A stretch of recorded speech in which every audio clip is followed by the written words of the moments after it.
Buenas tardes, muchas gracias a todos los participantes. Les saludamos desde la Dirección Regional de Salud Piura, desde la Coordinación Regional de Infosalud.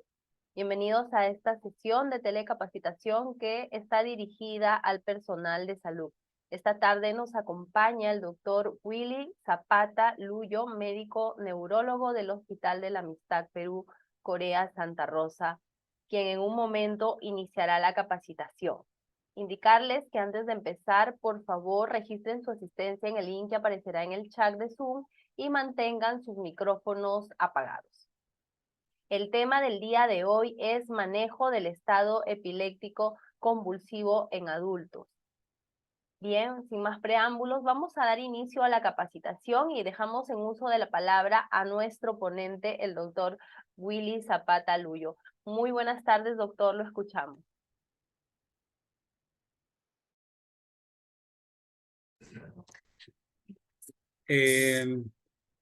Agradezco la invitación. El día de hoy vamos a tratar una condición frecuente y de alto impacto en la sociedad. Se trata del estado epiléptico convulsivo. Y nos vamos a centrar en el estado epiléptico convulsivo generalizado del adulto en particular.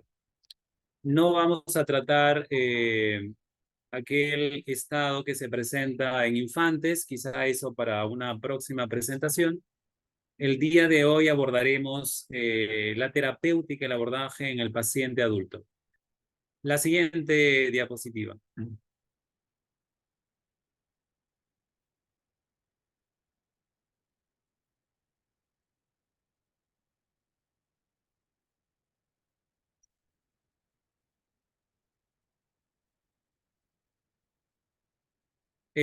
Cabe señalar que la definición de estado epiléptico ha variado con el paso del tiempo.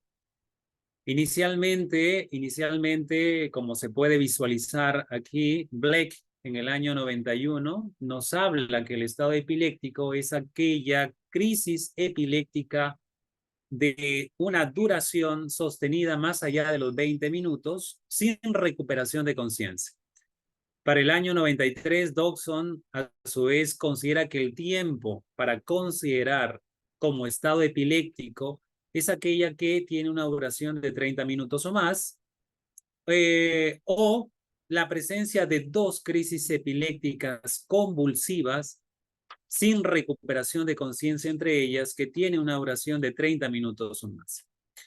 Para el año 96, Lowenstein, Aldrich y Westerlein, estos tres epileptólogos, hacían manifiesto la consideración de que toda crisis que sobrepasaba los 5 minutos, casi con frecuencia mayor al 30 y cercana al 70%, iban hacia una crisis epiléptica sostenida más allá de los 30 minutos.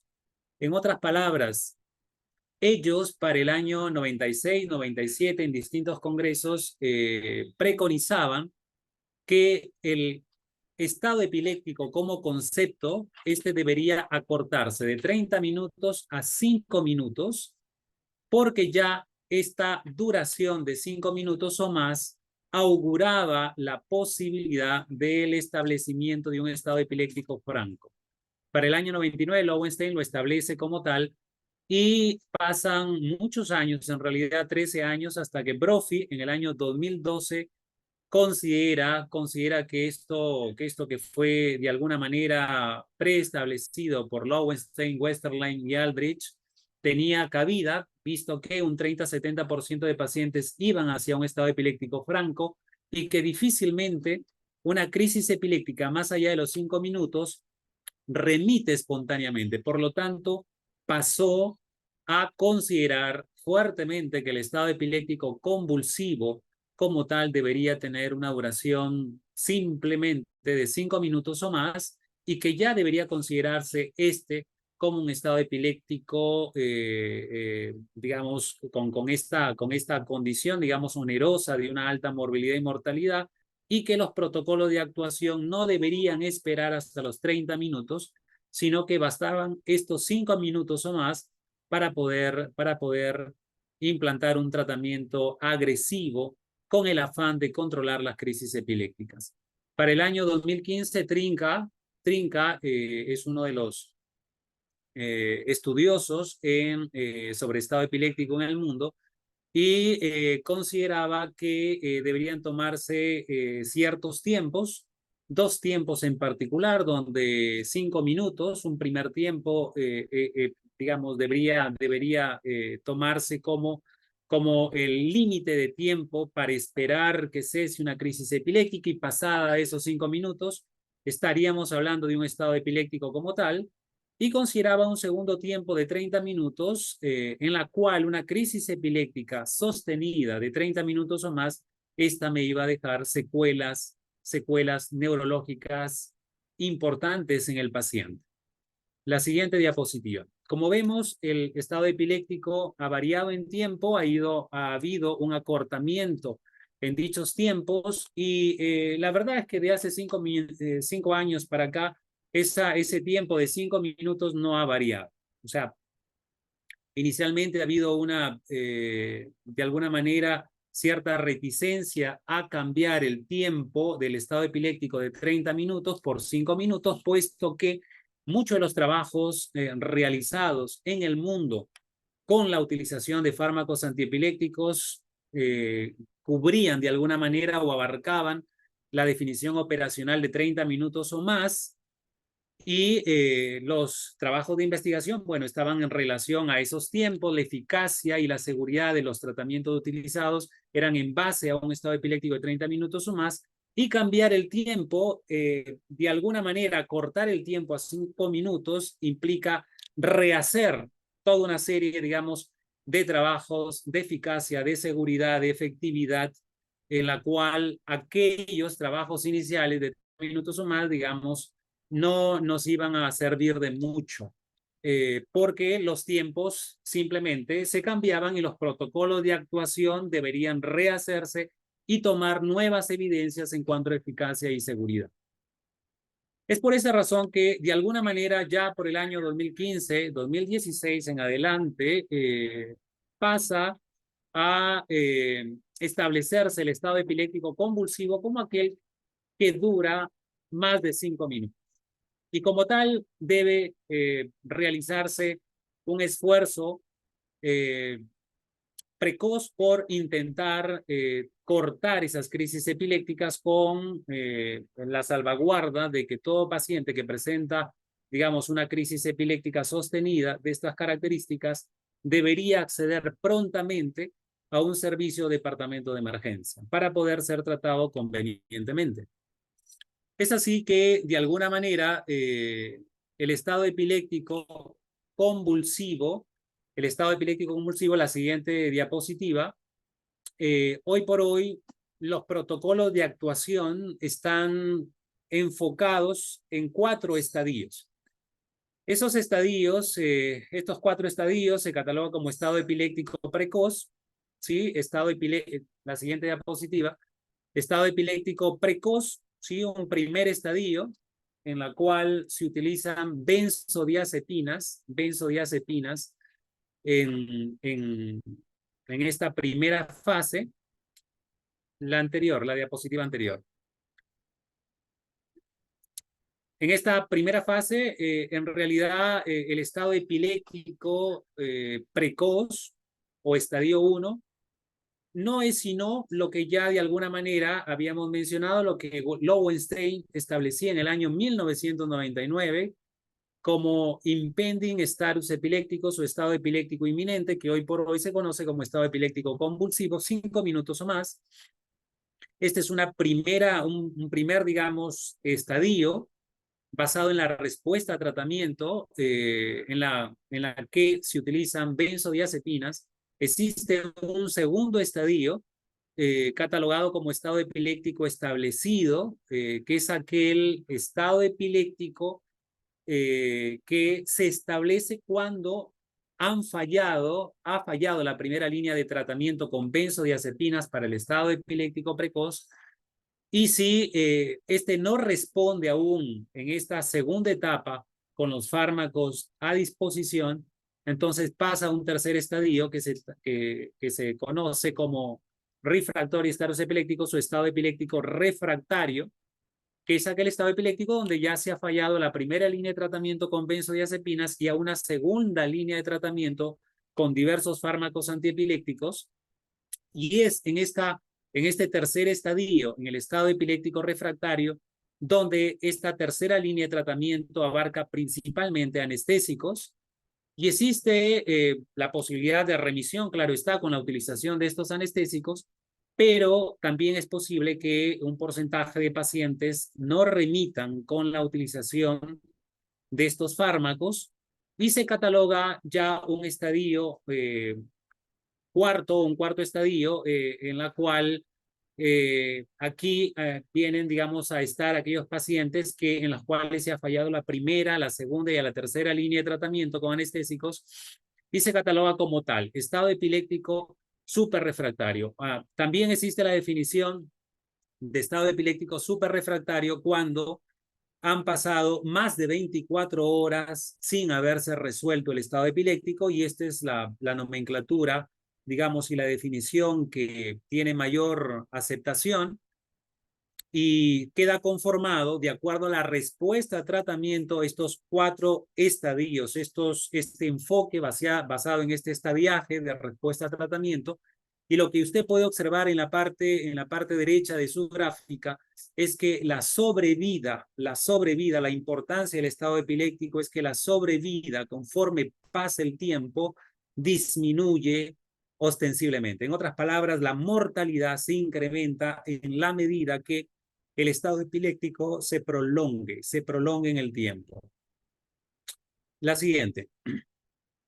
Desde el punto de vista epidemiológico, hay que considerar que el estado epiléptico constituye la segunda emergencia más frecuente y más devastadora de alguna manera que la primera. La primera emergencia neurológica más común es el ictus como tal, pero la segunda en frecuencia sin duda es el estado epiléptico e incluso el estado epiléptico tiene, digamos, una mortalidad mucho más alta que aquella en relación al ictus. Se dice que la incidencia anual es de 10 a 41 casos nuevos por 100.000 personas por año y la mortalidad agrupada, basado en 30 estudios a nivel mundial, consideran que la mortalidad global del estado epiléptico convulsivo es de 15.9%. 15.9%. Para otros tipos de estado epiléptico no convulsivo, la mortalidad es bastante menor, pero también es posible que en cuanto más tiempo dure el estado epiléptico, es decir, cuanto más refractario sea, esa mortalidad se incrementa, llegando a ser incluso del 40%. A grosso modo, repito, esta es la conclusión de 30 estudios, esta mortalidad en 15.9%, ya de por sí es un alto porcentaje, hay que tener muy en cuenta que el estado epiléptico convulsivo está asociado con esta alta mortalidad y constituye el tipo más frecuente dentro de los diferentes tipos de estado epiléptico. Sin duda alguna es el subtipo más severo de estado epiléptico. Algunos consideran que la frecuencia de estado epiléptico convulsivo en relación a todos los tipos de estado epiléptico puede ser incluso cercano al 90%, aunque aquí en la diapositiva, bueno, se ofrece de alguna manera un rango basado en distintos trabajos realizados en el mundo, 45 a 74%. Y algo importante a tener en cuenta es que aproximadamente el 54% de pacientes con estado epiléptico convulsivo no tienen antecedente de epilepsia. Y esto, de alguna manera, es importante tener en cuenta, puesto que el hecho de que un estado epiléptico se presente en un paciente con epilepsia, ya la epilepsia como tal constituye un factor protector. Si hay algo que, digamos, va a ser casi un axioma dentro del estado epiléptico como tal, es que a mayor duración del estado epiléptico convulsivo, peor es el pronóstico. Esto, la siguiente, aquí va a aparecer ciertamente, digamos, una figura en la cual todo estado epiléptico, cuanto más precoz sea, la posibilidad de que podamos, bueno, ahí aparece una, ok, la posibilidad de que podamos tratar un estado epiléptico cuanto menor sea el tiempo, las posibilidades, digamos, de éxito son mayores. Cuanto más se dilate la actuación en cuanto al manejo terapéutico de este estado epiléptico, es sin duda alguna mucho mayor la precariedad en cuanto a las posibilidades de éxito que podamos tener, ¿no? Es como que si usted va por un barrio ciertamente ajeno a usted y se encuentra con este cachorrito, el primero, ¿no? Y es como que estar ante un estado epiléptico que está empezando 5 minutos, 10 minutos, y sería muy diferente tratar con un cachorro, el de la derecha, ¿no? En un barrio, repito, que usted no conoce y se le pone al frente, pues esta raza, ¿no? De alguna manera más agresiva. Las posibilidades de éxito de salir bien librado, pues son menores, ¿no? Si se encuentra con el primero en relación con el segundo. Entonces, es algo así con el estado epiléptico convulsivo. Cuanto más precoz, la posibilidad de éxito realmente se agranda ostensiblemente, mientras que cuanto más tiempo pase de estado epiléptico, las posibilidades de éxito se reducen drásticamente para todo tipo de fármaco que usted pueda utilizar. Vamos a ver que de todos los pacientes con estado epiléptico, básicamente el 20 a 43% van a desarrollar refractariedad y mencionaba la importancia de no llegar hacia esta refractariedad, puesto que la mortalidad se acrecienta hasta un 40%. Se ha podido observar que los menores de 10 años, como aquellos que tienen más de 60 años, presentaron estados epilépticos en estas edades, la mortalidad se incrementa. Esto, digamos, tiene un patrón ya establecido, un patrón bimodal, la etapa precoz, menor de 10 años, y aquellos mayores de 60 años, sin duda alguna, las probabilidades de, digamos, de morir o de presentar algunas secuelas son mayores. Por lo tanto, digamos, son grupos de población sumamente sensibles. La siguiente diapositiva. Vamos a ver también dentro de esta descripción epidemiológica que generalmente el estado epiléptico se produce tempranamente. Puede ser como una primera o como una segunda crisis, y esto se observa hasta en un 64% de pacientes que debutan con epilepsia. Entonces, hay que tenerlo muy, muy en cuenta. Quizá es de alguna manera, cuando aparece la epilepsia de fondo, digamos, se desarrolla como consecuencia de una mistura de cosas equívocas que de alguna manera viene arrastrando el paciente en su entorno, en su hábitat, consumo de alcohol, de privación de sueño, quizá factores hormonales también asociados, por ejemplo, en la adolescencia, hacen que la primera crisis tenga un carácter intenso, duradero, y eso de alguna manera, quizá de alguna forma corrobora esta sentencia que menciona que hasta un 64% de pacientes se presenta como primera o como segunda crisis bajo la forma de estado epiléptico. Vamos a ver también que dentro de la etiología del estado epiléptico convulsivo, que este sea sintomático, es decir, secundario a una lesión estructural, incrementa 3.3 veces el riesgo de padecer nuevas crisis epilépticas en el tiempo en relación a una crisis epiléptica secundaria a un proceso agudo, autolimitado, que se resuelve rápidamente, ¿no? Y en ese sentido, esto es una de las cosas que también debemos tener muy en cuenta. Una cosa es tener, por ejemplo, un paciente que se compensa metabólicamente por incremento de la glucosa y usted resuelve esa hiperglicemia rápidamente, frente a aquel paciente que tiene un estado epiléptico debido al sangrado de una malformación arteriovenosa. Digamos que una crisis secundaria, un proceso agudo potencialmente reversible, ¿sí? Frente a aquel paciente que presenta una crisis prolongada debido a una lesión estructural, bueno, la posibilidad de que este estado epiléptico se revele en más crisis en el tiempo, pues está allí en los trabajos. 3.3 veces el riesgo de padecer nuevas crisis. Y vamos a ver también que este estado epiléptico convulsivo es la principal causa de coma en las unidades de cuidados intensivos. ¿Sí? Sin embargo, aquí una observación, por favor, la siguiente. Aquí hay una figura, cuidado con el pseudoestatus.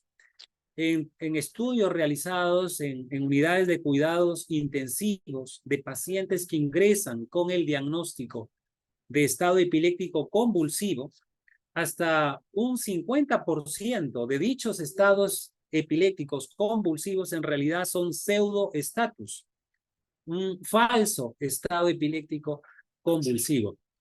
Y esto tiene relación con una condición que es menos frecuente, que lo observa el neurólogo y cuya frecuencia se da de 1 en 1000 personas, las famosas crisis psicógenas, que son eventos que parecen crisis epilépticas verdaderas y que realmente son movimientos, digamos, involuntarios, no necesariamente voluntarios, son involuntarios, de carácter inconsciente, el cual se revela o se manifiesta producto de algún tipo de conflicto emocional que trae consigo dicho paciente. Y en estos casos, es posible que desarrollen crisis de lo más, digamos, bizarras en su presentación, sin una mayor simetría, sincronía en el movimiento, con intermitencias bastante larvadas en cuanto a su presentación. Hay que recordar que toda crisis epiléptica tiene una duración generalmente de 1 minuto, no más allá de los 2 minutos, tiene un carácter bastante breve y difícilmente sale de ese patrón en la crisis epiléptica convulsiva.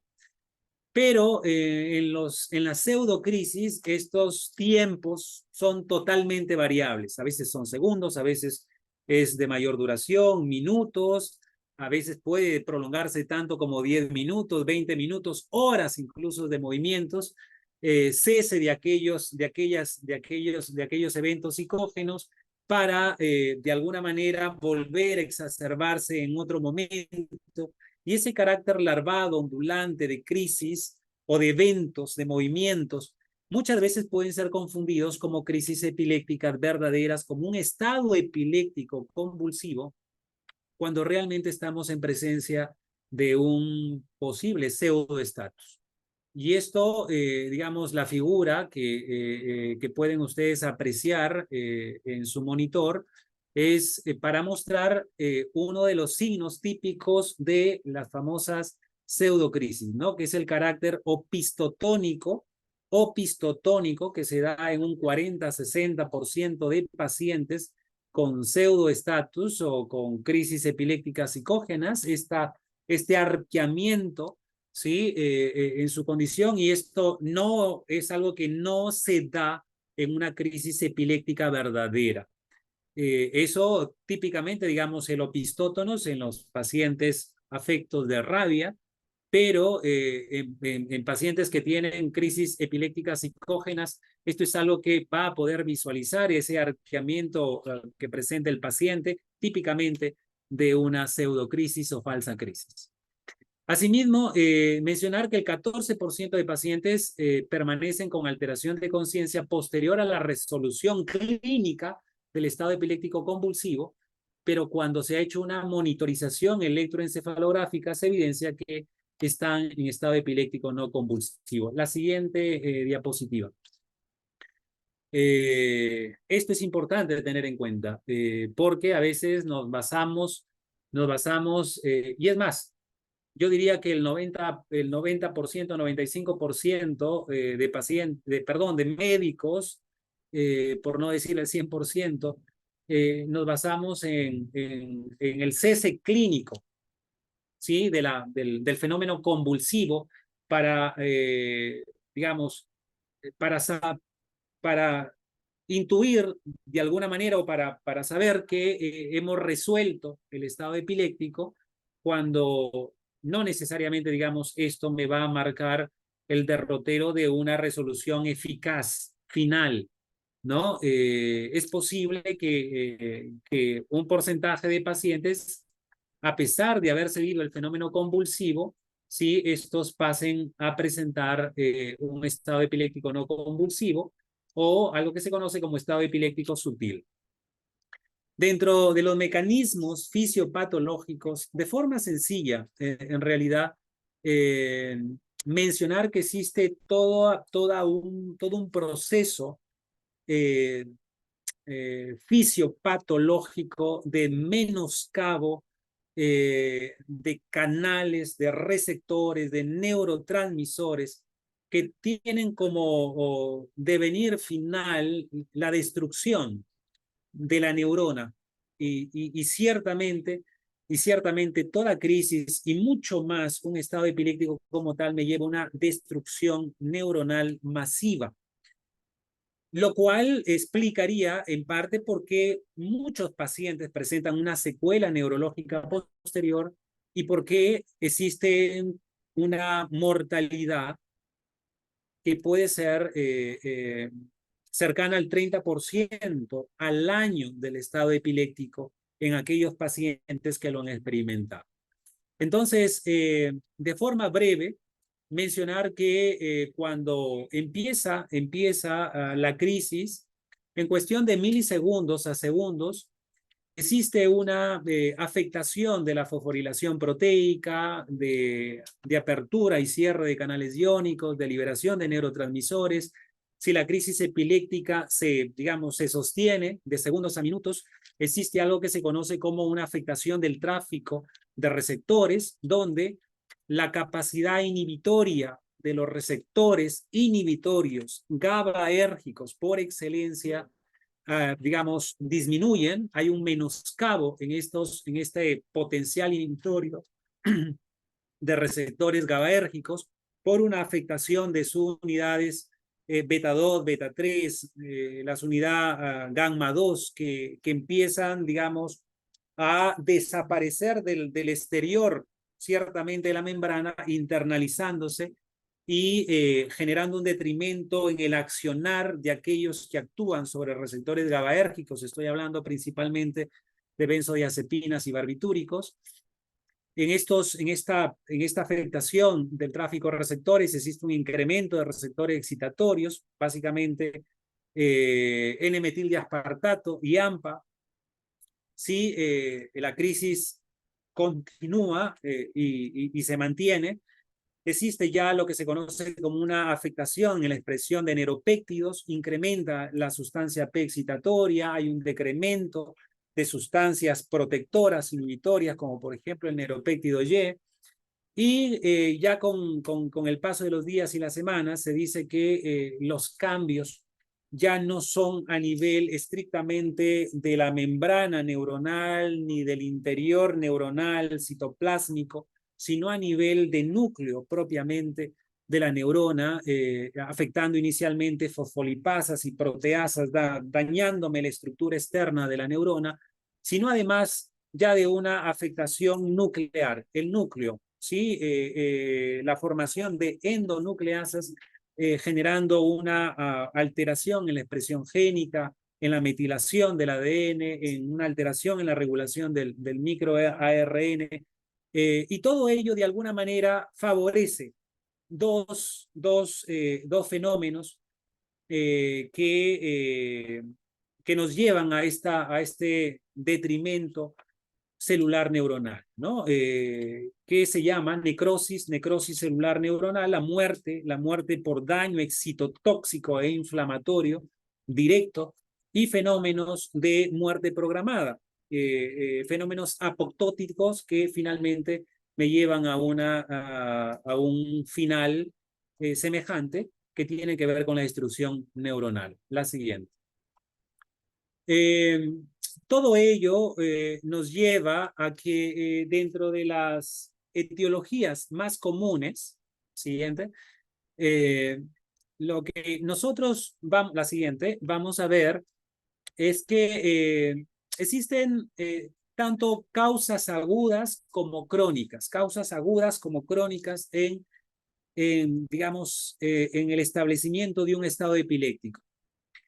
Dentro de las causas agudas, como ustedes pueden visualizar ahí, el ictus, anormalidades metabólicas, infecciones sistémicas, la hipoxia, anoxia, la utilización de drogas, marihuana, cocaína, sobredosis, infecciones del sistema nervioso central, hemorragias del sistema nervioso central, todas son causas agudas que favorecen la posibilidad de un estado epiléptico como tal, pero es frecuente observar que sean las causas crónicas las que en mayor medida nos lleven hacia un estado epiléptico convulsivo. Dentro de estas causas crónicas, quizá la principal tiene que ver con una baja concentración del fármaco antiepiléptico en pacientes que tienen el antecedente de epilepsia. O sea, pacientes que ya tienen, digamos, están afectados por esta condición, que toman un fármaco antiepiléptico. Bueno, la irregularidad en el tratamiento suele ser algo sumamente frecuente. En los trabajos que se han hecho sobre irregularidad o mala adherencia a tratamiento, un 30-70% de pacientes con epilepsia son inadecuados, adherentes a dicho tratamiento, irregulares, ¿no? Yo que llevo aquí 2 años y medio en el Hospital Santa Rosa, atendiendo, la verdad es que es sumamente difícil alcanzar esa disciplina a pesar de digamos, a pesar de los tiempos extensos que se le brindan en una primera atención al paciente con epilepsia, intentando explicar los pormenores y cuáles son aquellos factores que de alguna manera pueden acrecentar la presencia de una crisis. El machacar en la disciplina, uno muchas veces se va satisfecho en la consulta pensando que el paciente y la familia lo ha entendido todo o casi todo, para en estos 2 años y medio darme cuenta que la verdad, por mucho intento que se haga, hay muchas aristas y factores que nos llevan a un fracaso en esa disciplina. No lo sé, es una percepción particular, pero no sé si por una cuestión de idiosincrasia, de cultura, de creencias, muchas veces lo que explica el especialista es arrasado por completo por el comentario de un vecino, de una vecina o del abuelito, de la abuelita. En ese sentido, digamos, bueno, la irregularidad en el tratamiento es un factor que de alguna manera conlleva a que no se sostenga el tratamiento como se debe y la posibilidad de complicaciones a través de un estado epiléptico esté a la orden del día. En esta publicación de Benjamin 2015 en Lancet nos habla de un 34% de pacientes como la principal causa de aparición del estado epiléptico, y causas sintomáticas remotas, por ejemplo, o sea, un paciente que ha tenido alguna lesión antigua, tumores, un ictus, un traumatismo, en un 25%.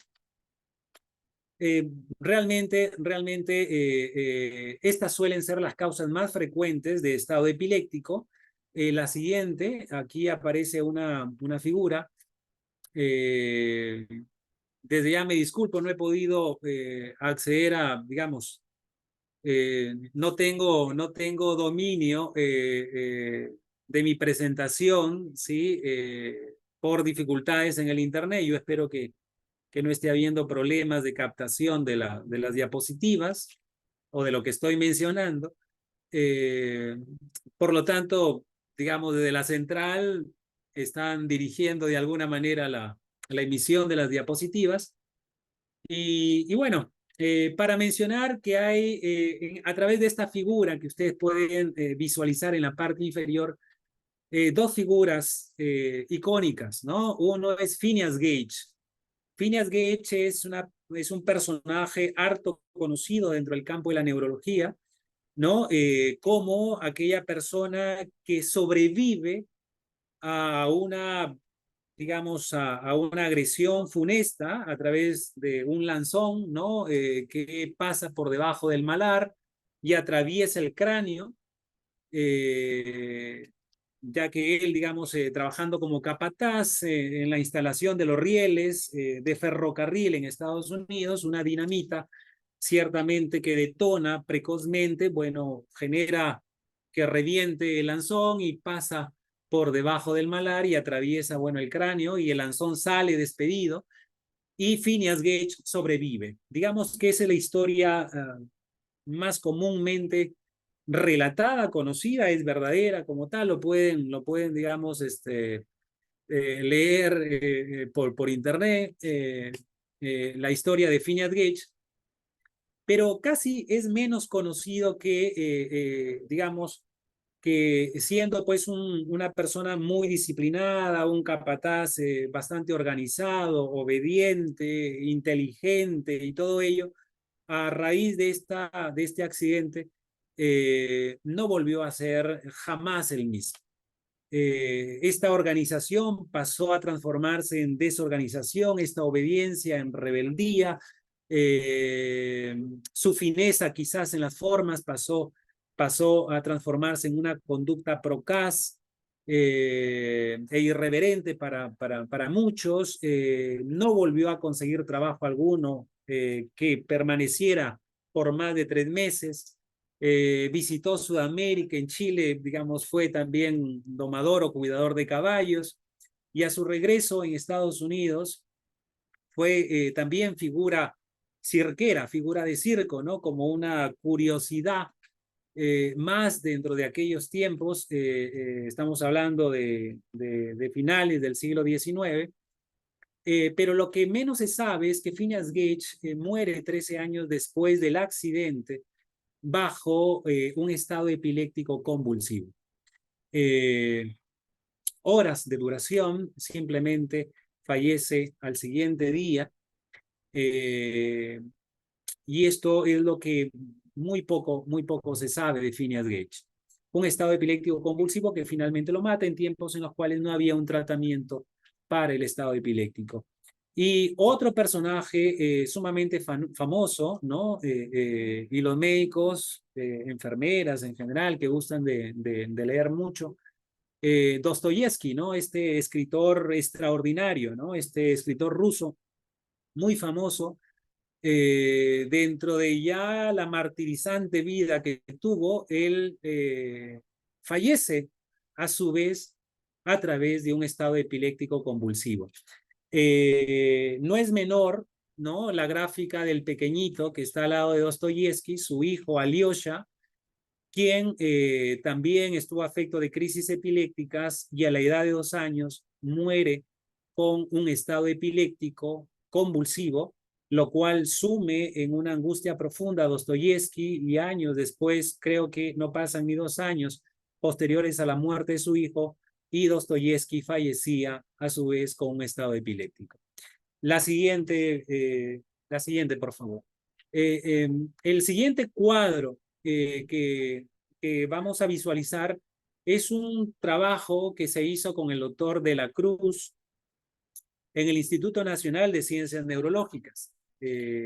Yo soy médico del Instituto Nacional de Ciencias Neurológicas. Me encuentro destacado en el Hospital Santa Rosa, agradeciendo a, a, a los directores que han permitido que pueda estar por acá. En el año 2014, De la Cruz, bueno, publica este trabajo que se hizo en el Servicio de Emergencia del Instituto de Ciencias Neurológicas, un estudio de 2 años, y algo que se puede ver aquí, a lo mejor se podría visualizar bien los porcentajes en relación a la etiología, y vamos a ver que el incumplimiento de la medicación antiepiléptica, ojo, el incumplimiento de la medicación antiepiléptica sobrepasaba el 50% como causa de el estado epiléptico convulsivo. Y esto, insisto, para de alguna manera propugnar en nuestros pacientes la disciplina. Si hay algo que puede evitar, aminorar, reducir esta morbilidad ostentosa en relación al estado epiléptico y la alta mortalidad, es que podamos tener una regularidad en nuestro tratamiento, una disciplina, digamos, en la terapéutica, y poder acceder rápidamente a un servicio de departamento de emergencia cuando nuestro paciente tiene una crisis epiléptica de una duración mayor a 5 minutos. Muchas cosas se pudieran hacer, muchas cosas pudiéramos evitar, y el lamento y llanto de familiares cuando la muerte acomete a nuestro paciente, sin duda alguna, pudieran minimizarse ostensiblemente. Entonces, es importante tener en cuenta esto sobre el incumplimiento de la medicación antiepiléptica. Es algo que se puede superar. Y mire usted, en relación a la duración del estado epiléptico convulsivo, ojo, duración del estado epiléptico convulsivo hasta el inicio del tratamiento efectivo en el Ciencias Neurológicas, que es la mata de la neurología, un instituto en la cual tenemos pacientes de todo el país, de todo el Perú, acude hacia el Instituto Nacional de Ciencias Neurológicas para resolver aquella patología neurológica más pesada. Mire, el tiempo de duración del estado epiléptico era mayor a 4 horas. Mayor a 4 horas, fíjense. O sea, estamos hablando ya de un estado epiléptico franco donde ya todo tiempo, inicialmente hablábamos de 30 minutos, cuando se sobrepasan los 30 minutos de un estado epiléptico, los mecanismos fisiológicos compensatorios simplemente cada vez vienen a menos. Es decir, existe un menoscabo en dicho funcionamiento y la posibilidad de remisión de un estado epiléptico convulsivo por encima de los 30 minutos ya no es posible. Ya no es posible. Entonces, el poder acceder tempranamente va a marcar una diferencia sustancial. Y en cuanto a esto, hay que tener presente que hay un score, la siguiente diapositiva, un score de severidad del estado epiléptico. Este score sería bueno que nuestros internos de medicina, los médicos generales, puedan utilizarlo en todo paciente que llega al departamento de emergencia y poder utilizarlo, puesto que es sumamente fácil de poder usarlo. Se basa en cuatro criterios, valorando la edad, la historia pasada de crisis epilépticas, el tipo de estado epiléptico y el nivel de conciencia. Vamos a ver que el puntaje oscila entre 0 puntos y 6 puntos. 0 puntos y 6 puntos, y son simplemente cuatro categorías. Repito, la edad, ¿no? Si tiene más de 65 años, 2 puntos, menos de 65, 0 puntos. La historia pasada de crisis, el no tenerla es un factor de riesgo, 1 punto. El tipo de estado epiléptico, el tónico clónico generalizado, que es el estado epiléptico convulsivo, 1 punto. Y el nivel de conciencia, cuanto más deprimido esté el paciente, cuanto más estuporoso o comatoso esté, bueno, se agrega 1 punto ahí. Y vamos a ver que de 0 a 2, puntos, el riesgo de muerte es bajo, y si el puntaje es de 3 a más, esta mortalidad se incrementa. La siguiente diapositiva, vamos a poder visualizar que efectivamente, conforme el puntaje se incrementa de 0 hasta 6, vamos a ver en negro que la mortalidad como acrece, siendo de 2.7, por ejemplo, 2.7, pongamos un 3% para aquellos que tienen un puntaje de 0 a 2, una mortalidad de 3%, como llega a ser de 41.5% si el puntaje es de 6. Y no solamente eso, sino que la posibilidad de secuela en verde, la posibilidad de secuela, conforme el puntaje se incrementa, también esta secuela neurológica también aumenta. De 29.1% pasa a ser de casi 50% la secuela neurológica. Por lo tanto, esto es una buena manera de poder saber si estamos lidiando con el cachorrito o con el perro de raza pitbull, ¿no? Es sumamente importante tener este instrumento para poder manejar convenientemente al paciente. La siguiente diapositiva.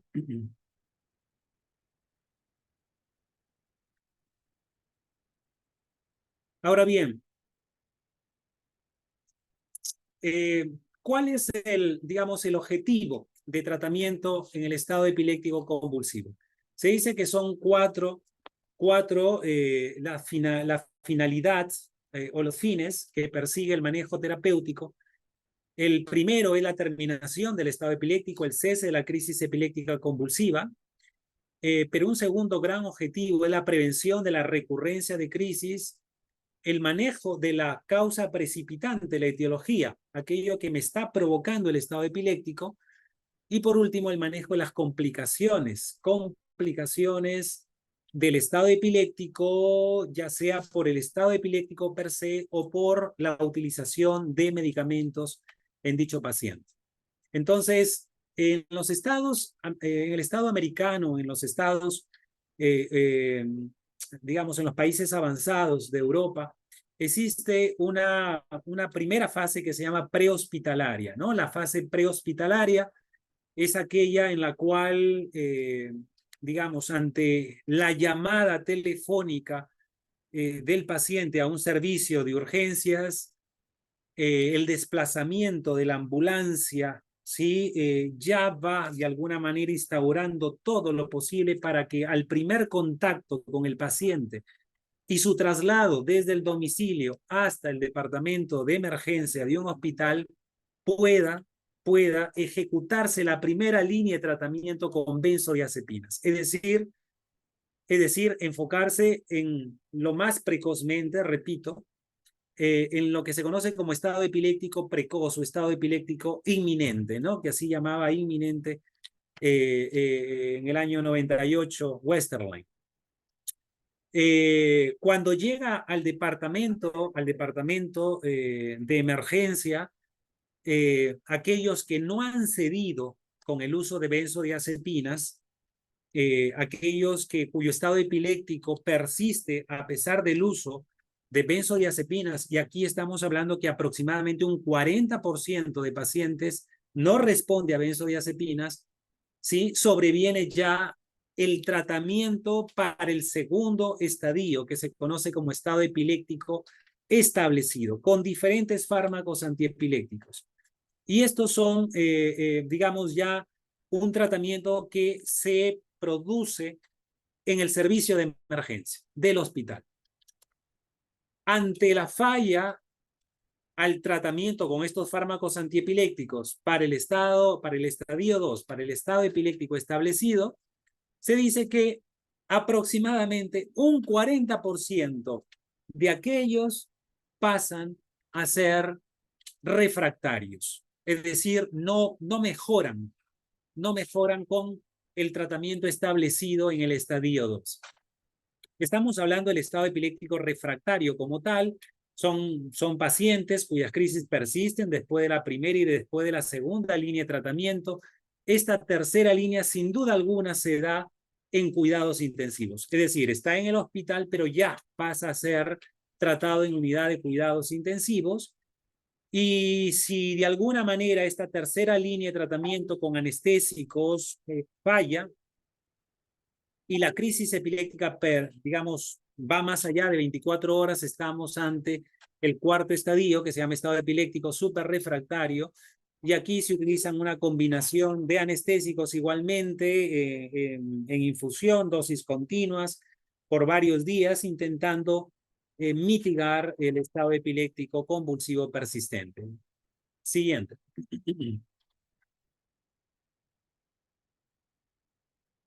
Lo que se muestra en esta diapositiva, la siguiente diapositiva, es lo que de alguna manera marcan los algoritmos americanos y europeos.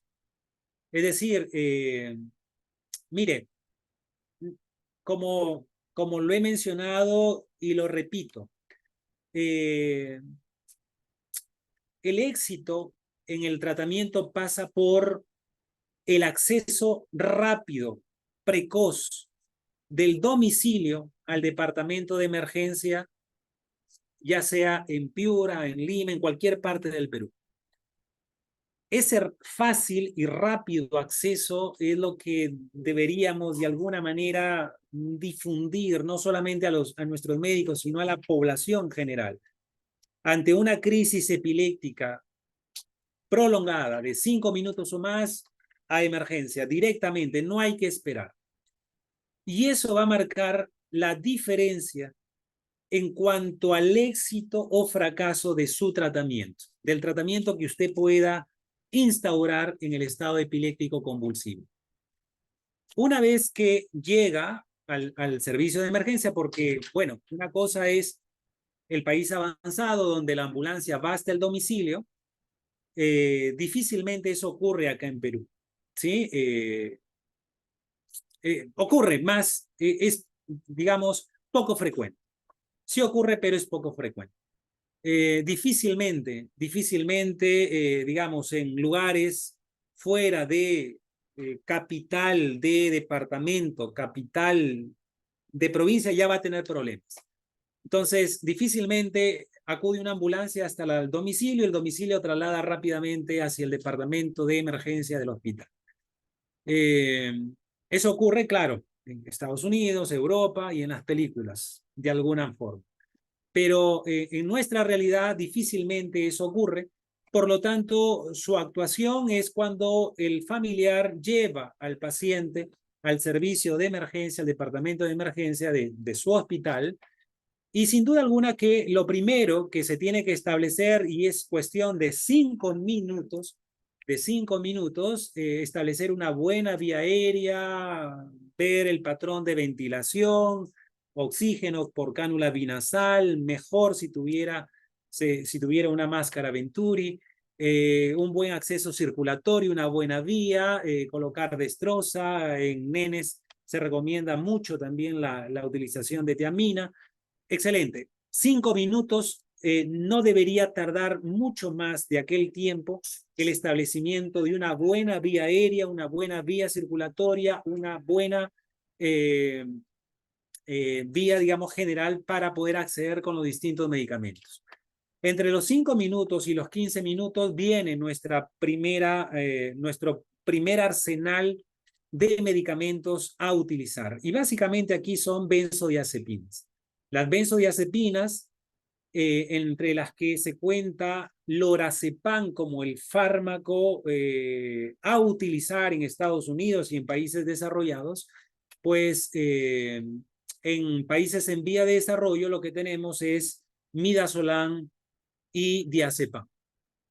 Que esto sea un menoscabo en absoluto, puesto que en los estudios comparativos, lorazepam frente a midazolam y frente a diazepam tienen una eficacia similar, ¿sí? Al margen que sus tiempos, ¿sí?, de vida media de alguna manera sean distintos y a favor del lorazepam, 8 a 12 horas, midazolam 3 a 4 horas, diazepam 30 a 60 minutos. Bueno, igualmente, utilizar benzodiazepinas es la primera línea de tratamiento. No hay diferencias en cuanto a eficacia y al margen de que el lorazepam no se encuentre en ninguna parte del Perú, hasta donde yo sé, y que las unidades de cuidado intensivo tampoco tengan lorazepam, lo cual es ya sumamente preocupante, pero bueno, es una realidad. Igualmente, usted puede utilizar estas ampollas de lorazepam. Usted puede visualizar aquí en el cuadro, ¿no? Que la infusión es de 2 miligramos por minuto, la ampolla viene de 4 miligramos, o sea, en 2 minutos usted ha podido traspasar lorazepam si lo tuviese, o midazolam de 10 miligramos por vía intramuscular, o también la utilización de diazepam, una ampolla de 10 miligramos en 2 a 5 minutos, ¿sí? Y ante la carencia, digamos, de efecto, usted puede repetir una segunda ampolla de lorazepam, puede repetir una segunda ampolla de diazepam, y algunos protocolos mencionan que incluso puede repetir una segunda ampolla de midazolam, aunque algunos protocolos consideran que no debería pasar de una ampolla de 10 miligramos.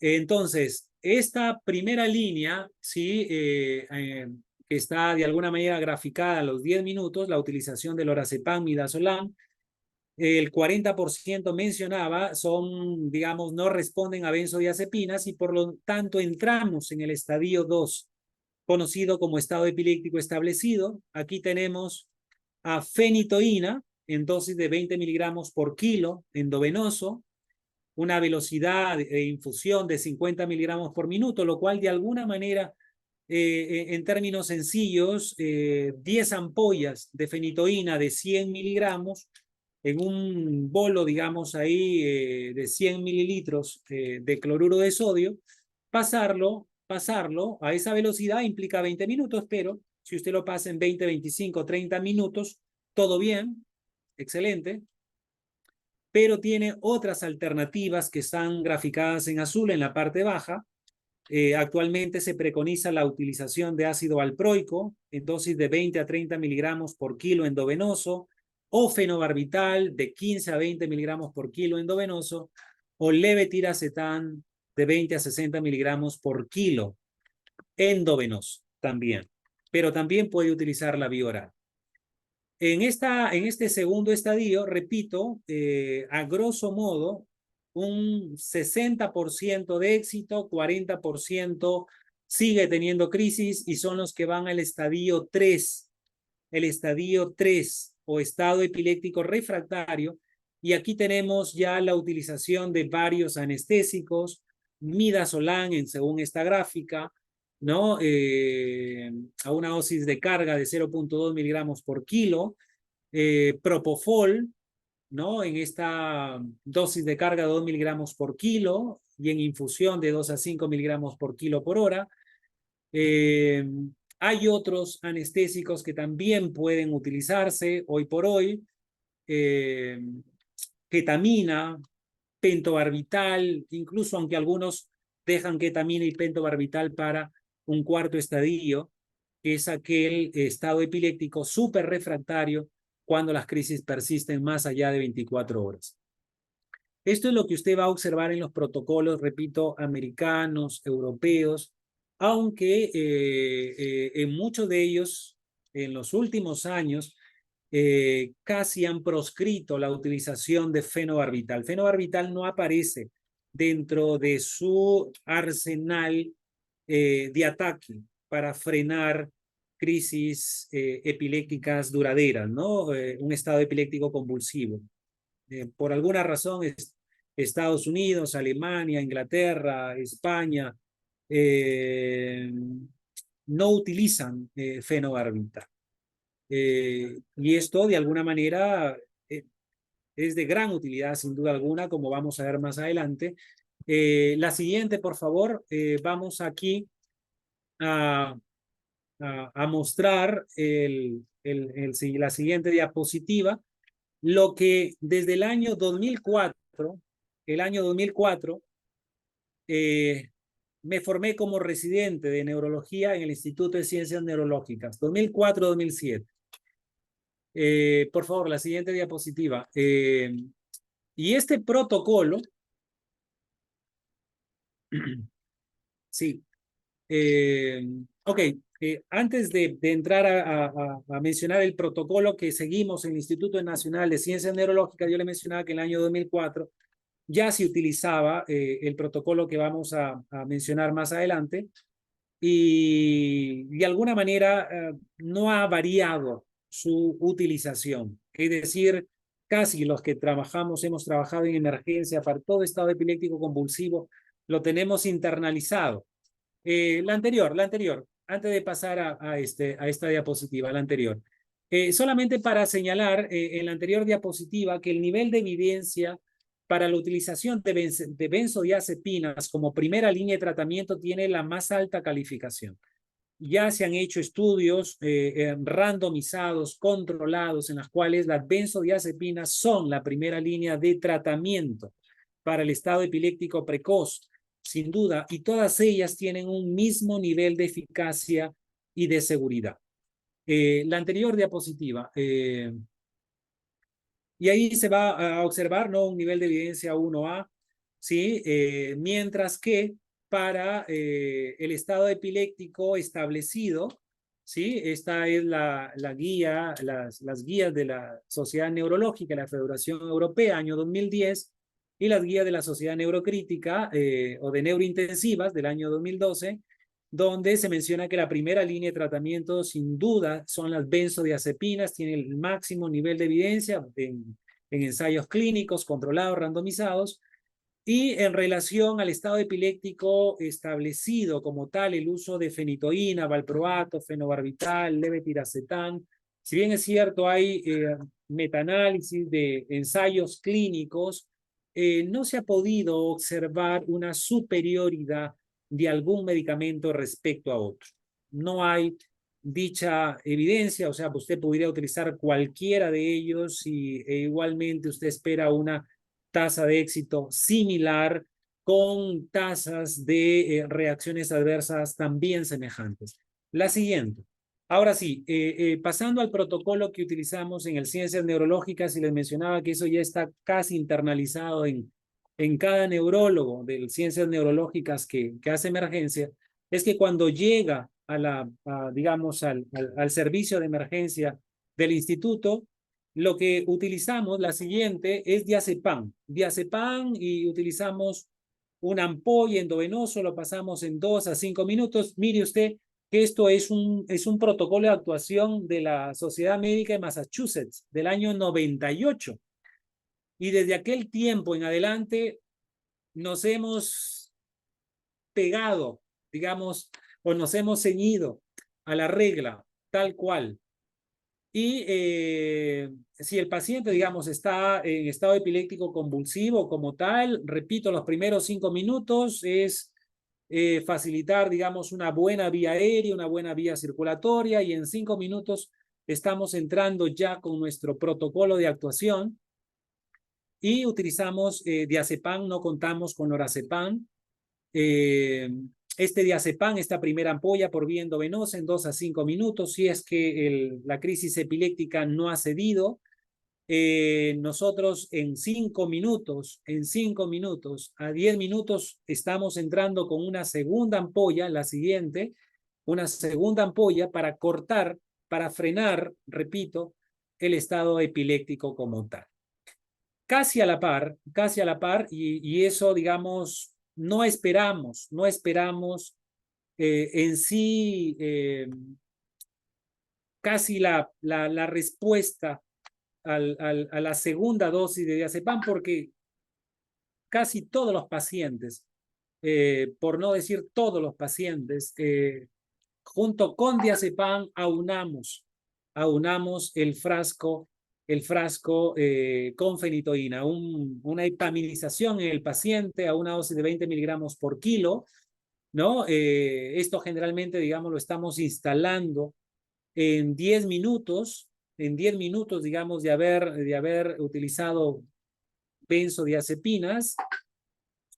Y si, digamos, de acuerdo a la velocidad de infusión, estamos hablando de 50 miligramos por minuto. Eso implica que en 20 minutos deberíamos tener una respuesta, o sea, entre el minuto 10 y el minuto 30 deberíamos tener una respuesta, y si el paciente sigue presentando crisis, ojo, si el paciente sigue presentando crisis, podemos ir hacia un segundo bolo de fenitoína a la mitad de la dosis. Ya no 20 miligramos por kilo, sino 10 miligramos por kilo.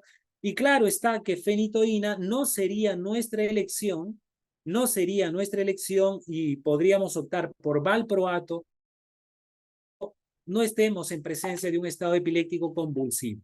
Es decir, si el estado epiléptico es de ausencia, si es un estado epiléptico mioclónico, si el paciente ya utilizaba valproato y se definió que había mala adherencia, si el paciente tiene un antecedente de cardiopatía importante, en la cual los bloqueadores de canales de sodio tipo fenitoína, la cosamida, potencialmente podrían más bien descompensar a mi paciente desde el punto de vista cardíaco.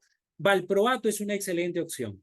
Valproato es una muy buena opción cuando tengamos este tipo de antecedente, pero si no lo hubiera, repito, en estado epiléptico convulsivo, la siguiente pasamos a un segundo bolo, ¿sí? De fenitoína. Si persisten las crisis, un segundo bolo, y si pasados 10 minutos adicionales, pues no ha cedido, nuestro siguiente paso es con fenobarbital. La siguiente, fenobarbital, ¿cuántos pacientes en realidad con fenobarbital hemos sacado del estado epiléptico convulsivo? La dosis es de 20 miligramos por kilo, ¿sí? La velocidad de infusión es más rápida que la de fenitoína, o sea, usted podría estar pasando en 10 minutos perfectamente fenobarbital. Algunos lo hacen con mayor cautela, 15 minutos, 20 minutos, pero es mucho más rápido que la infusión de fenitoína. Si al cabo de 10 minutos no ha cedido, la siguiente puede utilizarse un segundo bolo de fenobarbital a la mitad de la dosis. Y si, y si definitivamente no hay respuesta y contando los minutos hacemos casi unos 60 minutos de actuación y no ha cedido, sin duda alguna estamos ante un estado epiléptico refractario como tal, y la utilización de anestésicos por parte del intensivista. En realidad, nuestro trabajo como neurólogo casi siempre finaliza aquí. La utilización de anestésicos, esto es territorio, patrimonio de los intensivistas, y ciertamente el manejo de los anestésicos, si bien es cierto como neurólogo y entendido en estas cuestiones, sabemos de alguna manera cómo tratar, pero el manejo directo ciertamente recae sobre los intensivistas. Siguiente, ahí la tercera, ya una vez que se cumple la hora, repito, ya son los médicos intensivistas los que utilizan a los anestésicos propuestos, ¿sí? Y esta anestesia puede ser con midazolam, con propofol, ¿sí? O con ketamina, o lo que algunos intensivistas consideran la terapia triple. Es decir, ¿qué es la terapia triple? ¿No? Esto me enteraba relativamente hace poco. Los médicos intensivistas están utilizando una terapia anestésica con midazolam, propofol y con ketamina. Bueno, la observación que hacía es que, bueno, que finalmente no se sabe qué anestésico realmente está generándome el cese del estado epiléptico. Pero bueno, esto es en el mundo real, ¿no? Lo que se realiza frecuentemente, más allá de las guías recomendadas. La siguiente.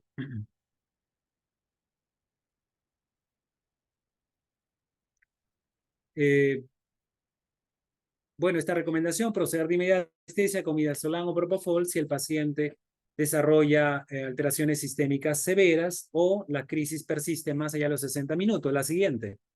Esto es lo que nosotros hacemos en el Instituto de Ciencias Neurológicas, repito, desde el año 2004, que me formaba como residente, hasta el año 2020, en que estuve en el instituto. Eso no varió en absoluto.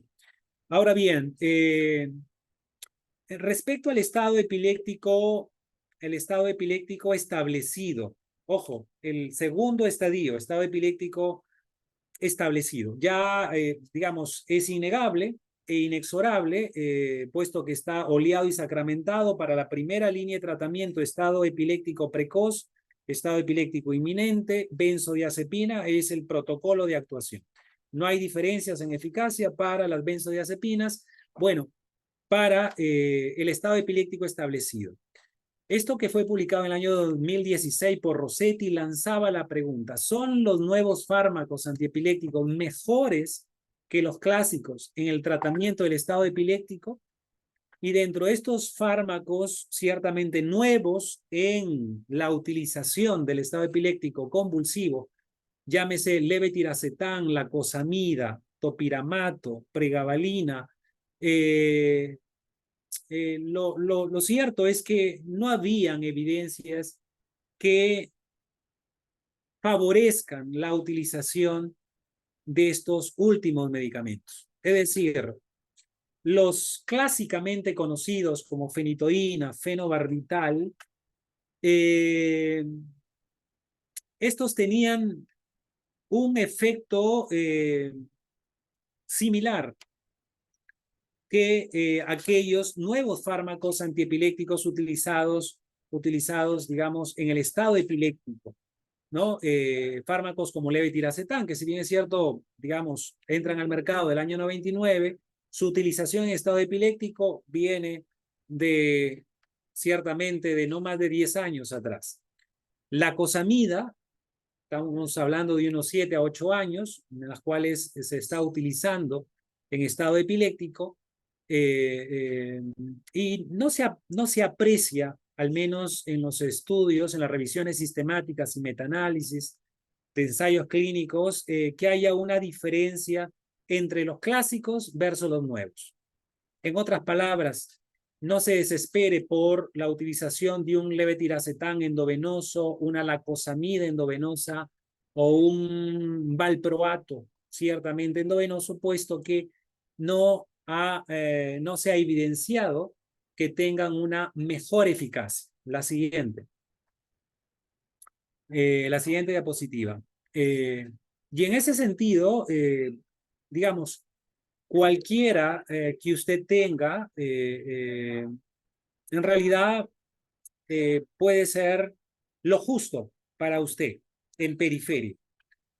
En este estudio multicéntrico, ¿sí? Doble ciego, randomizado, 384 pacientes, se comparó la eficacia del levetiracetam a una dosis de 60 miligramos por kilo, fenitoína 20 miligramos por kilo y valproato a 40 miligramos por kilo. Mire usted, la eficacia, ojo, la ausencia de crisis clínicas a los 60 minutos fue semejante para los 3 medicamentos utilizados. 47% para levetiracetam, 45% para fenitoína, 46% para valproato.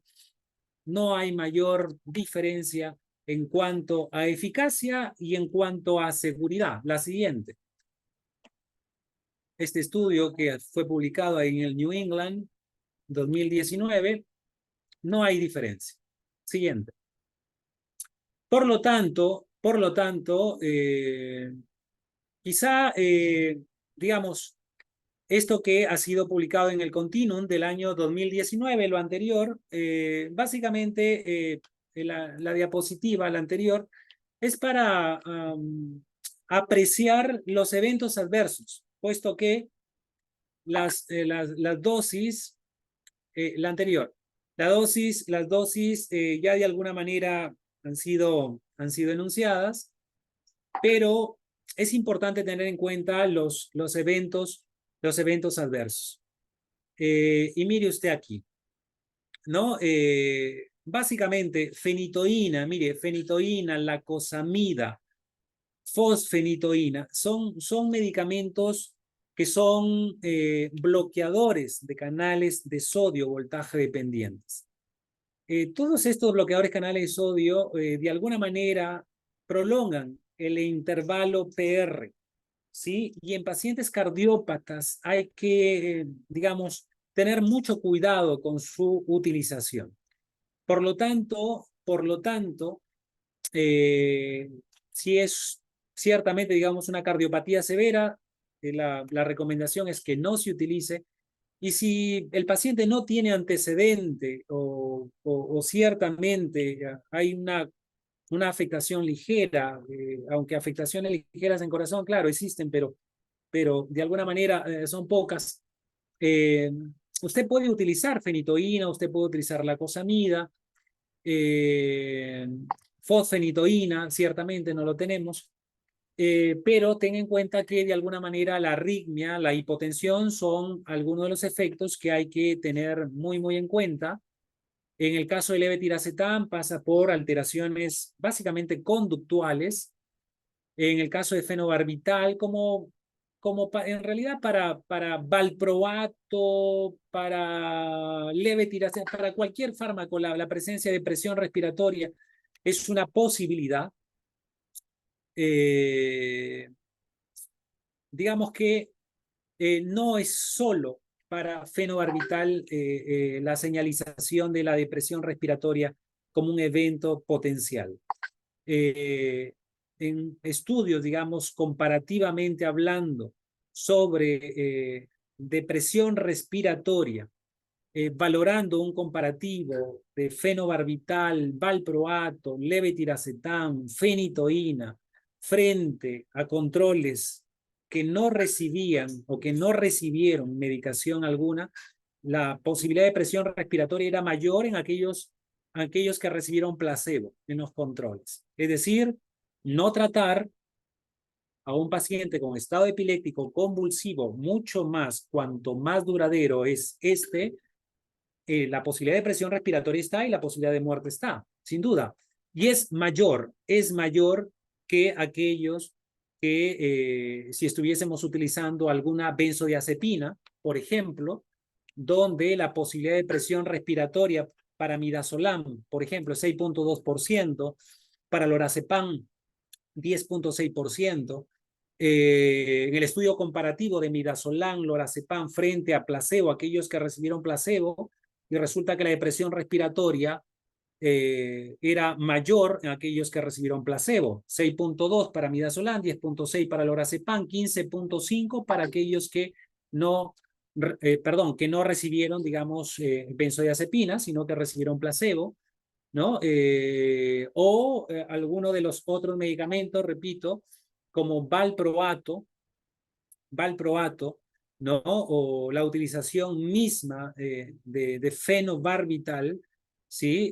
La posibilidad incluso de mortalidad, pues, es mayor, ¿no? Que la utilización de estos fármacos. En otras palabras, tenemos que utilizar alguno de estos medicamentos, pero siempre tener en cuenta que cada uno de ellos puede tener algunos eventos adversos que es necesario monitorear, ¿no? Como en el caso de valproato, en particular, los efectos de hepatotoxicidad, por ejemplo, hiperamonemia, una de las cosas que puede suscitarse, es una cuestión que de alguna manera debemos tener en cuenta. Y otra de las cosas que debemos resaltar en el estado epiléptico establecido es que es muy posible que pase de fenitoína a fenobarbital, que es lo que hacemos ciertamente allá en el Instituto de Ciencias Neurológicas.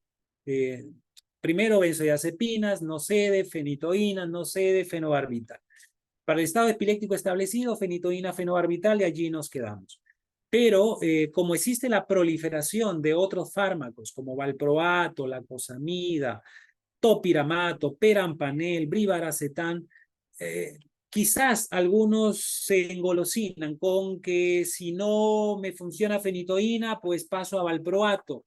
Y si valproato no me funciona, paso a levetiracetam. Y si no me funciona levetiracetam, paso a otro medicamento que no sea la tercera línea que está sugerida como tal. Y usted allí pierde tiempo. Ahí usted dilata el tiempo de actuación que las guías clínicas recomiendan el uso de anestésicos. Y el problema de la dilación en esa utilización de los distintos fármacos es que el pronóstico se oscurece tremendamente. Entonces, no es una cosa, digamos, menor el hecho de estar utilizando uno u otro medicamento. Uno, máximo dos, y pasa al uso de anestésicos como tal. La siguiente. En relación a los anestésicos como tal, yo les mencionaba que además de midazolam, está propofol. Actualmente se utiliza ketamina, ¿no? También pentobarbital, tiopental, isoflurano. Esto ya en las unidades de cuidados intensivos, sin duda alguna. Hay que tener muy en cuenta en pacientes que ya han utilizado benzodiazepinas y estos otros fármacos como segunda línea, la posibilidad de interacción medicamentosa, donde se aunan los anestésicos. La verdad que lo que ocurre metabólicamente, desde el punto de vista farmacocinético y farmacodinámico, es realmente caótico. Ningún médico podría ciertamente dilucidar con cierta claridad en qué medida en qué medida cada fármaco ejerce un efecto eh, real, ¿no? Dentro del cuerpo de ese paciente. Digamos, un cóctel de medicamentos, un mare magnum de medicamentos ahí actuando en el cuerpo que finalmente no se sabe realmente cómo están actuando. La siguiente. En un estudio en relación a la utilidad de estos medicamentos en estado epiléptico refractario, ojo, estado epiléptico refractario, de forma independiente, por ejemplo, utilizando tiopental, pentobarbital. 192 pacientes tratados, 192 pacientes, estado epiléptico refractario. 192 pacientes utilizando tiopental, pentobarbital, controló crisis en un 64%. Midazolam, 585 pacientes tratados. Estado epiléptico refractario utilizando midazolam en 585 pacientes. El porcentaje de éxito de control de crisis fue 78%. Y para el siguiente es propofol, ¿sí? La tasa de éxito de control fue 68%. En un estudio, ojo que en cuanto a la utilización de anestésicos, no existe en el mundo ensayos clínicos controlados randomizados. Lo que tenemos son estudios retrospectivos, son reportes de caso, estudios retrospectivos de metodología ya ciertamente, digamos, no de la mejor calidad, por lo tanto, sus resultados no tienen la mejor evidencia y en cuanto a la utilización de anestésicos, las sugerencias está basada en revisión de expertos, ¿sí? Pues bien, lo que se ha visto en estos estudios retrospectivos y este en particular que menciona, que publica Ferlisi y Shorbon, se basa, digamos, en una cantidad enorme de pacientes, pero hay un estudio adicional de seis estudios utilizando ketamina en estado epiléptico refractario y el porcentaje de control de crisis fue de 64%, semejante al de pentobarbital. La siguiente.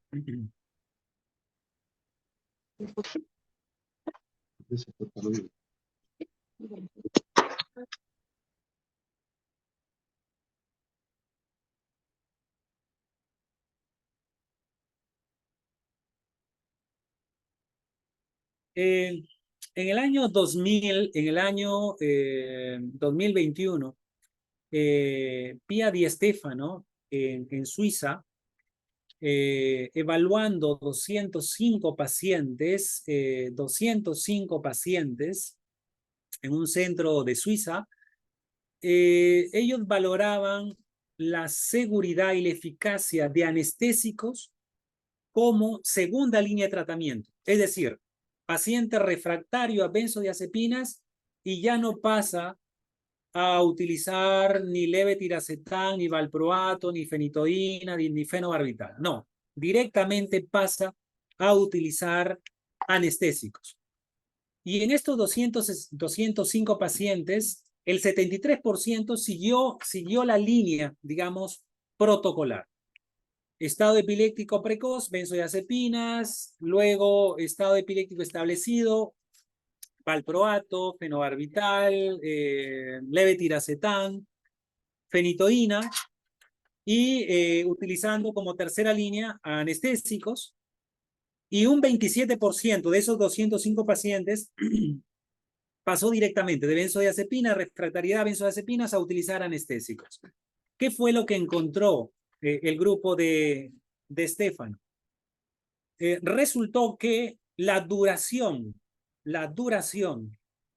del estado epiléptico convulsivo para aquellos que utilizaban anestésicos como segunda línea de tratamiento pasó de ser de mediodía, es decir, de 12 horas, frente a la duración de 12.5 días si hubiese seguido el protocolo. Recuerde que aquí eran 205 pacientes, 73% de pacientes siguieron la vía regular, benzodiazepina, fármacos antiepilépticos, tercera línea, anestésicos. Y un 27% de pacientes pasaron de benzodiazepinas, pasaron a anestésicos. Pues bien, el tiempo para cortar las crisis en aquellos que fueron directamente anestésicos fue de 0.5 días, 12 horas, frente a 12.5 días de duración para cortar el estado epiléptico siguiendo la línea protocolar sugerida. El tiempo de estancia en UCI tuvo como mediana a 2 días para aquellos que utilizaron anestésicos como segunda línea, frente a 5.5 días, ¿sí? Como mediana para aquellos que utilizaron la línea protocolar, primera, segunda, tercera línea anestésicos. Y la estancia hospitalaria, a su vez, fue de 5 días para el grupo que pasó directamente a anestésicos frente a 17 días de aquellos que utilizaron la línea protocolar. Y es en ese contexto, en esta publicación de Suter, que viene a ser parte del mismo grupo de Suiza, en una publicación del año 2022-2023, ¿sí? De este año, ellos, digamos, se preguntan, ¿no? Oiga, ¿es posible que los beneficios superen a los riesgos en la utilización de anestésicos en el estado epiléptico convulsivo, ofreciendo como segunda línea la utilización de anestésicos? La siguiente, por favor. Bueno, para ellos sugieren efectivamente que sí. El tiempo de duración del estado epiléptico, siguiendo la parte protocolar, este es un gráfico de Suter, de esta publicación del año 2023, como, digamos, la flecha superior tiene un tiempo X y, digamos, si los anestésicos se utilizan como segunda línea de tratamiento, como esa duración se acorta de forma importante. La siguiente. Para terminar, digamos, esto que Eugen Trinca en este año publica en Epilepsy and Behavior, en la cual menciona, digamos, titula Fenobarbital en el estado epiléptico, redescubriendo una droga altamente eficaz. La siguiente, efectivamente, Trinca hace alusión a que en Estados Unidos casi se ha proscrito la utilización de fenobarbital, salvo en algunos estados, y en Europa, sí, Alemania en particular, Inglaterra, Italia, España, la utilización de fenobarbital ya no es parte, ciertamente, dentro de los protocolos de actuación de estado epiléptico. Y Eugen Trinca menciona que quizás aquí hay, no sé, bueno, no lo establece o no lo menciona explícitamente, ¿no? Pero en apariencia hay una demonización en la utilización de fenobarbital. No sé si esto tiene que ver de alguna manera con su bajo costo, y quizá, digamos, basado en una eficacia que realmente está muy a la par o incluso por encima de los nuevos fármacos antiepilépticos que la industria farmacéutica propugna como medicamentos a utilizar en el estado epiléptico de distinto tipo. Entonces, claramente, digamos aquí, lo que se muestra es el resultado de eficacia de 5 estudios en estado epiléptico resistente a benzodiazepinas, y en rojo se muestran las comparaciones que incluyen fenobarbital. Por ejemplo, en la parte superior, hacia la izquierda, la comparación entre fenobarbital y fenitoína, se observa una mayor eficacia a favor de fenobarbital, siendo esto, digamos, estadísticamente significativo, fenobarbital frente a fenitoína. Un segundo estudio comparando fenobarbital frente a valproato, mejor sin duda fenobarbital que valproato. Fenobarbital con diazepam, ahí es mejor también. Mire usted ahí el intervalo de confianza de 1.02. Fenobarbital frente al levetiracetam, igualmente mejor fenobarbital frente al levetiracetam, y comparando la cosamida con fenobarbital, a favor, sin duda, fenobarbital mejor que la cosamida. Esto para el cese de crisis epilépticas y la libertad de crisis a 24 horas en el mismo, digamos, estudio. Se puede ver que el rol, de alguna manera, de predominio de fenobarbital frente a los otros fármacos, comparativamente hablando, ¿sí? Salvo algunos en los cuales ya se pierde la significancia como tal, hay una tendencia de fenobarbital ciertamente hacia una mejor respuesta frente a sus comparativos. La siguiente. Y si hablamos en términos, porque alguno puede decir, bueno, pero fenobarbital, la depresión respiratoria, las complicaciones, esto, ¿qué podemos decir al respecto? Igualmente aquí Trinca no trae a colación estos estudios, estos estudios, y aquí, por ejemplo, sobre la tasa de presión respiratoria. Depresión respiratoria fenobarbital frente a fenitoína, no hay diferencia entre ambas en cuanto a la aparición de presión respiratoria. Mire, fenobarbital y valproato, ¿no? Valproato tiene incluso mayor probabilidad de desarrollar depresión respiratoria que fenobarbital. Fenobarbital y diazepam, bueno, de forma semejante, fenobarbital y levetiracetam algo mayor, y la cosamida frente a fenobarbital, ¿sí? En la cosamida hay una tendencia mayor a la depresión respiratoria. O sea que depresión respiratoria, barbitúrico, usted dice, bueno, barbitúrico tiene una potencialidad alta de desarrollar depresión respiratoria. Comparativamente hablando con los otros fármacos antiepilépticos, esto no es tal cual, y por lo tanto esta referencia es más un mito que una realidad objetiva. En cuanto a hipotensión, de forma semejante no se aprecia, ¿no? Ahí resaltado en azul, las comparaciones de fenobarbital con estos fármacos, fenitoína, valproato, diazepam, lacosamida, levetiracetam, pues definitivamente no hay una diferencia entre ellas. Siguiente.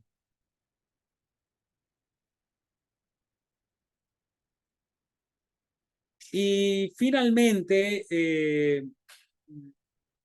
digamos, esta última diapositiva era para mostrar de alguna manera la utilidad de un aparato de electroencefalografía para monitorizar el estado epiléptico, ¿no? Mucho más cuando el estado epiléptico se torna refractario, es decir, hay que utilizar fármacos anestésicos.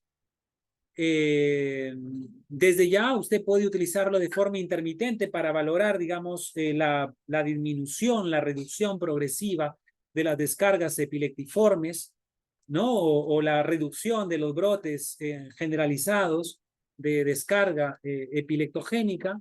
Se puede utilizar en el servicio de emergencia de un hospital, en las unidades de cuidados intensivos.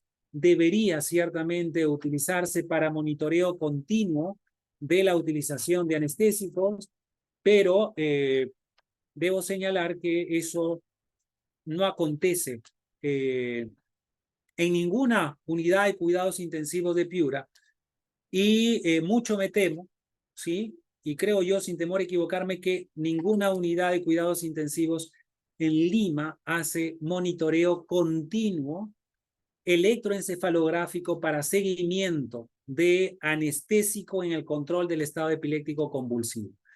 El hospital, el Instituto de Ciencias Neurológicas, cuenta con un aparato de electroencefalografía portátil. Sin embargo, su utilización es bastante intermitente, eventual, y básicamente para valorar,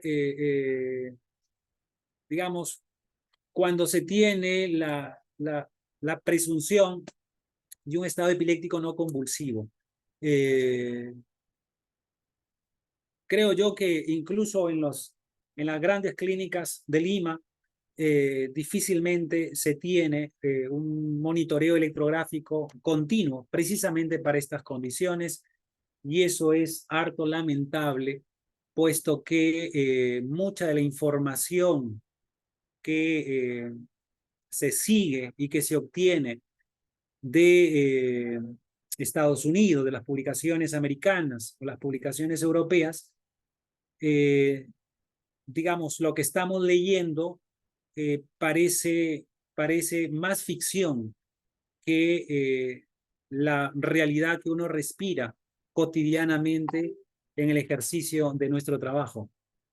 Y por lo tanto, muchas de las cosas que se establecen ahí, no hay manera de poder cotejarlas o de poder trasladar esa experiencia hacia nuestra realidad. Es harto difícil, implica en realidad, pues toda una concientización que no solamente pasa por autoridades políticas, de dirección, ¿no? A nivel hospitalario, a nivel de centros médicos generales, sino también de población. Y cambiar muchas veces esa idiosincrasia que está muy soterrada y enraizada en cada poblador, ciertamente, de nuestro Perú, pues difícilmente vamos a tener cambios sustantivos, al menos a corto plazo. Ok, la siguiente, de manera resumida, las conclusiones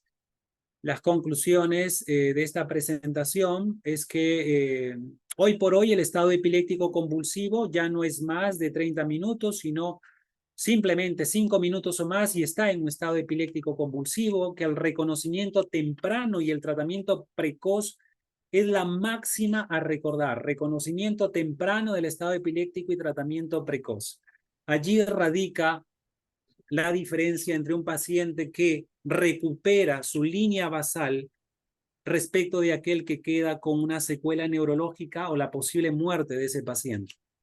El estado epiléptico convulsivo es la segunda condición más frecuente detrás del ictus, la mortalidad de 15.9%, el STES, que es el score de severidad de estado epiléptico, es una herramienta útil para predecir mortalidad, que en el estadio 1 las benzodiazepinas constituyen la primera línea de tratamiento con el máximo nivel de evidencia En estadio 2 tiene varias opciones, ninguna es mejor que la otra. Ciertamente, fenobarbital, fenitoína, valproato, levetiracetam. En el estadio 3, el uso de anestésicos. Aquí, en realidad, los intensivistas tienen mucho que decir, más que nosotros los neurólogos, confieso. El uso de anestésicos podría ser una opción como segunda línea de tratamiento en el paciente con resistencia o fracaso a benzodiazepinas, a la primera línea de tratamiento.